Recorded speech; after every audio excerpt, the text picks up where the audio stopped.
Hello, welcome to Mike's Mets Podcast. I'm your host, Mike Pashota. Happy Tuesday to you. So we're going to be talking about the Mets' 5-0 victory over the San Diego Padres last night, and what I feel was the Mets' best victory thus far of the young season that propelled them to a 6-5 record. Currently, they are still in the mix in their division. At the moment, they are in second place, a game behind the Atlanta Braves, who also won last night.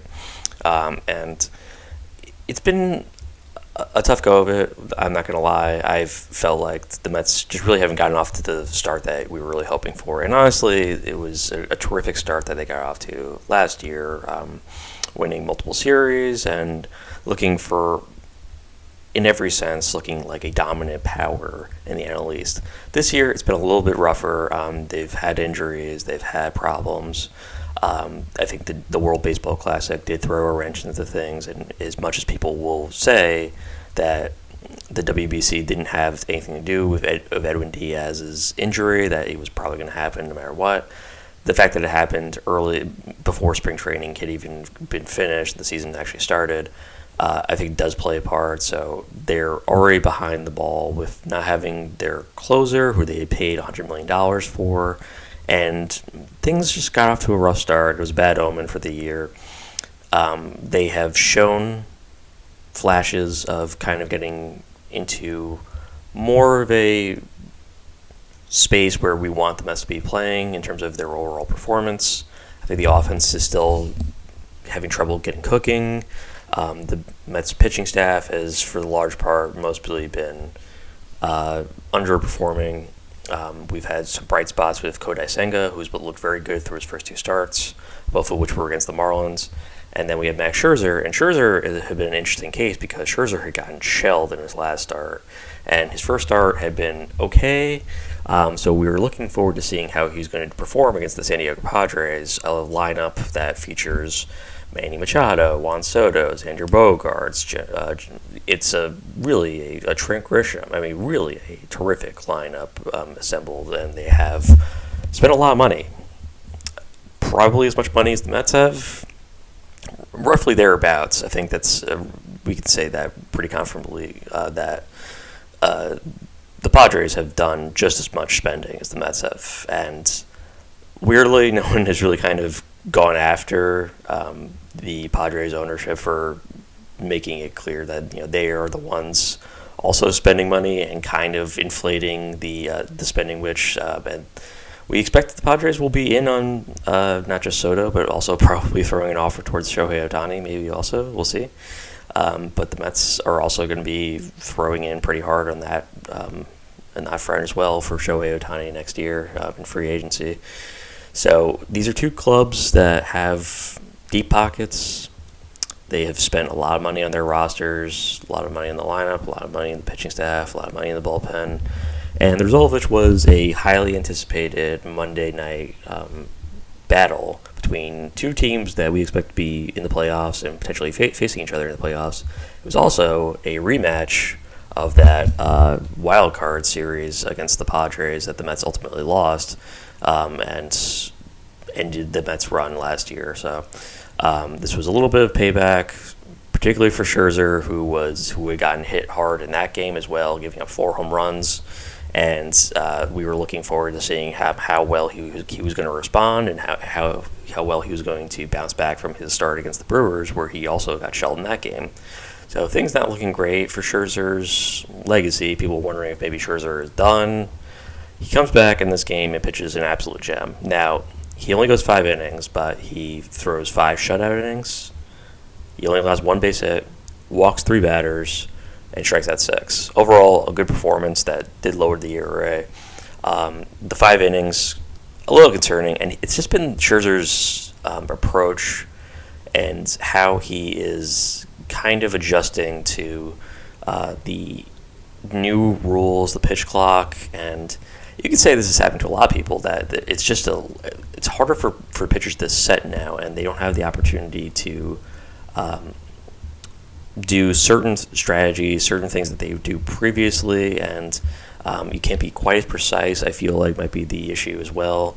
So the end result of all this is that Scherzer has not gotten off to quite the right start. He's been complaining a lot about the rules, and you feel like he's not really doing well. And you can say this for a lot of pitchers who have been in the league as long as Scherzer. He's just kind of an old man, let's say that. So he has not particularly enjoyed the rule adjustment.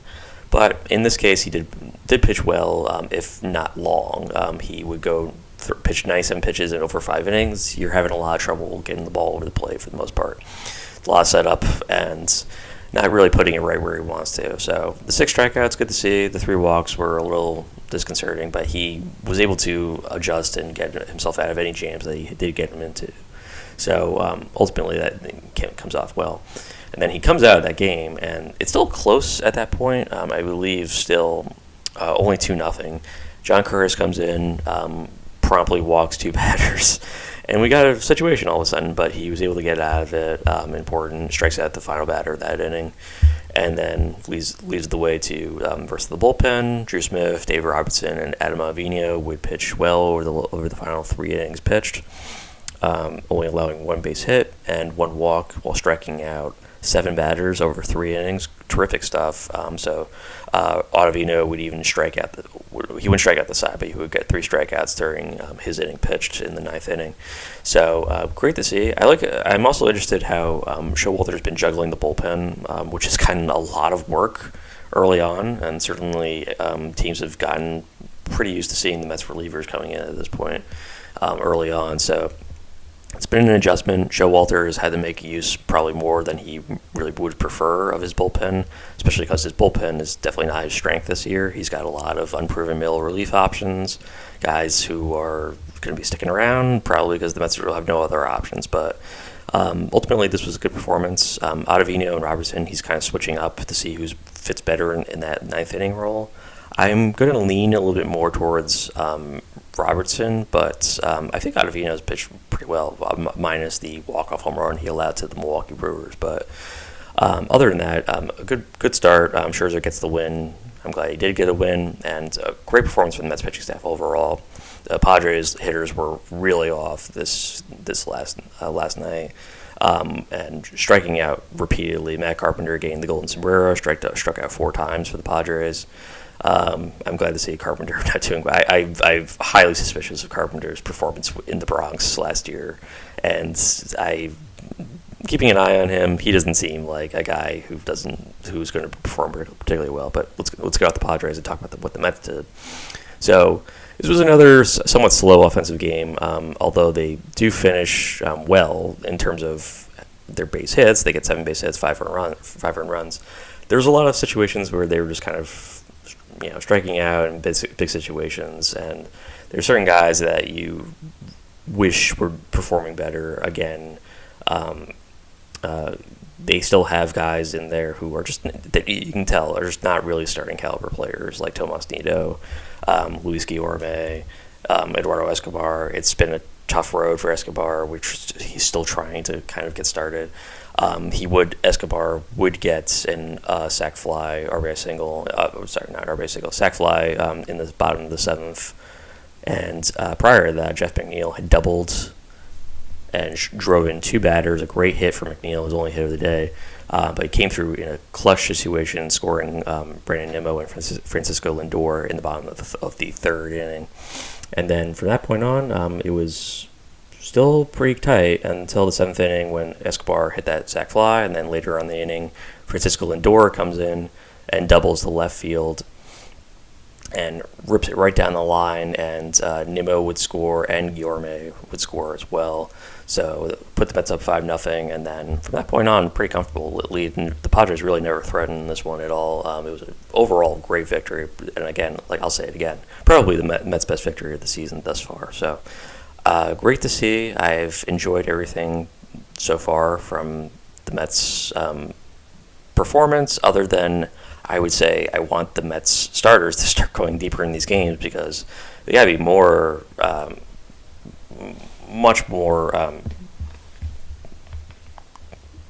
controlling just in terms of what they're doing on the mound, and you can see them it's just a series of walks and balls and an adjustment period that they really have to get over and fast, because it's leading to these like very short starting pitching performances. People have wondered if this is going to be sort of the new era, but I've seen other people go complete games already. So it's really emblematic of how the Mets are going to be performing going forward. I think Jeremy Hefner has to be more cognizant of how his pitchers are going to be starting going forward, and probably you're going to see, I think, maybe fewer strikeouts. The Mets have to be a little bit more aware of how their defense is setting up, and everything is going to be sort of leaning towards a more offensive performance rather than the pitching dominated as it has been the last few years, because everything is now being set up as favoring the Mets, not just Mets hitters, but also all hitters all over the Major League Baseball. So they have an opportunity now with the shift rules and the pitch clock to make it a little bit easier for the hitters. I think in this case, I think it does favor them offensively. We'll see, again, who adjusts the best to this situation. Maybe some hitters were preferring to hit it more away from the shift and stuff like that, but you're going to see players who can perform in this new era with the new rules, others who cannot. Max Scherzer has definitely been battling in terms of this new era. I think I like what I saw in this last start. It's just a matter of how he is really getting to that end result. And 5 shutout innings is great. Not so great to leave it up to your bullpen, especially when your bullpen is weakened. They don't have their closer. They don't have a real quality middle relief yet. So it does end up becoming a situation where you have to lean on people probably more than you really would prefer. And I'm hoping that's not really the case going forward. But Scherzer is going to be in an adjustment period. Another adjustment period when he's eventually ready will be Justin Verlander. And again, I'll point to injuries early on in the Mets season with Verlander, with Jose Quintana. This is two critical parts of the Mets starting rotation that they don't have early on this year, and they won't have Quintana until much later on. We still don't really have a timetable on when Verlander is supposed to be back. They're saying they're pretty comfortable in their estimation that he's going to be ready before the end of April, so I'm going to say that as well. One more thing I want to talk about before we end this podcast is the performance in that inning, and everyone should know what inning I'm talking about, when Scherzer absolutely lost his mind on Tomas Nido in a situation where it really kind of showed that Scherzer was not fully aware of what he was doing and was trying a method that we know is no longer available in terms of the pitcher freeze out, and where he was taking his time. He was no longer where he was trying to make sure that the hitter would take time out first. And I'm maybe hoping that was going to happen, but Scherzer was not going to be able to get that pitch off in time in this 3-2 count, and leading to Tomas Nido saying, I have to calling time. And Scherzer, this is why they call him Mad Max, irrationally screaming at Nido, where Nido made the correct call in this case. Scherzer was completely in the wrong. He didn't know, I think, was really aware, and this is going to be just like years of strategy and experience of Scherzer, where he just has to kind of get used to this new world order, where he has to be a little bit more aware in terms of how long he's taking on the mound, and he can't do those things anymore. And this is just, I feel like, bad preparation on the part of the Mets coaching staff for not really getting these older guys more aware of how much time they're spending on the mound, and saying, you have to set earlier, you need to set earlier, you need to get out of this habit of what you've been doing. And again, it's hard. He's pitched his entire life in this manner, and particularly in the last few years, it's been itself very advantageous to pitchers like Scherzer, where they can actually play with time on the mound. They no longer have that option, and Scherzer has to, again, be more aware of what he's doing. He has to know in that situation, you can't go that route. He can't do that. And he was absolutely in the wrong in that part, and I think Scherzer will take it as a learning experience. I think Scherzer will know going forward that this is not something he should be trying. I think Nito should know what Scherzer might be trying as well. This you have to be a little bit aware that veterans like Scherzer and possibly Verlander and Carrasco, maybe even Quintana, they have to kind of get out of these habits and know what they're going to be doing in the start, and have some semblance of strategy beyond I'm going to freeze out this hitter on this pitch and get him off his rhythm, and that will help me going forward. So we don't need to talk about what everybody was like, wow, that's amazing. It wasn't really that great. The 2 base hits that somehow miraculously stayed fair, it was cool. The bunt more so than Tomas Nito's ridiculous swinging bunt that somehow stayed fair by an eyelash, and it was, I will say, pretty unusual. It was definitely amazing to see in that moment, but people were like falling over themselves, like, "Oh my God, what are the chances?" And that like somehow the Mets had done this on purpose, where Tomas Nito's swinging bunt was anything but a planned strategy. That is just Tomas Nito not being a good hitter and somehow making contact that stayed fair. So you gotta love the third base line, though. They did a great job in the third base line. Good job, Mets ground crew, for making sure that third base line was, I guess, somehow able to stay level at that point. I don't know how it really wasn't. It seemed very unusual at that moment, but I'm not gonna say it was the most amazing thing I've ever seen in my life. But it was cool to see. I liked it, but we probably don't need to spend that much time talking about the amazing swinging bunt of Tomas Nito or the perfectly placed bunt by Luis Guillorme. So, in overall effect, I'm excited for the series. I know people were coming into the series a little bit dreading the fact that they had to play the Padres so early on in the year when they're kind of off to a bad start, and getting Yu Darvish out of the way for the Padres, that's important. Going forward, the Mets are going to be in a tough fight for the series. Scheduled to be the starting pitchers are going to be David Pearson, coming off another ugly start also, and Ryan Weathers for the Padres. So this is going to be a pitching matchup of 2 back-end starters.